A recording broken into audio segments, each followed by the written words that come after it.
खरं सांगायचं झालं तर राजकारण आणि राजकारणी या दोन्ही गोष्टींचा मला खूप जास्त राग आहे. आणि अजितदादांचे तर मी कधीच समर्थक नव्हते. पण ज्या क्षणी मला दादांच्या निधनाची बातमी कानावर आली ना, मन एकदम थप्प झालं.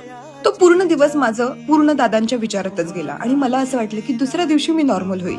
पण आज तिसरा दिवस उजडलाय आणि आजही मला जेव्हा दादांचा विषय किंवा दादांची न्यूज बघतीये डोळ्यात टचकन पाणी येते. ज्या व्यक्तीला मी आयुष्यात कधीच समोरही पाहिलं नाही आणि कधी भेटलेही नाही, त्या व्यक्तीसाठी एवढ्या भावना का?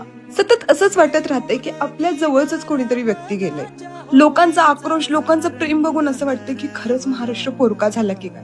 मला खरंच कधीच वाटलं नव्हतं की मी एखाद्या राजकर्त्याबद्दल एवढं मनापासून आणि एवढी भावनिक होईल. आताही मी जेव्हा हा व्हिडिओ रेकॉर्ड करतेय, मी कट मध्ये व्हिडिओ रेकॉर्ड करावा लागतोय कारण मी बोलू शकत नाहीये, एवढं मन भरून येते.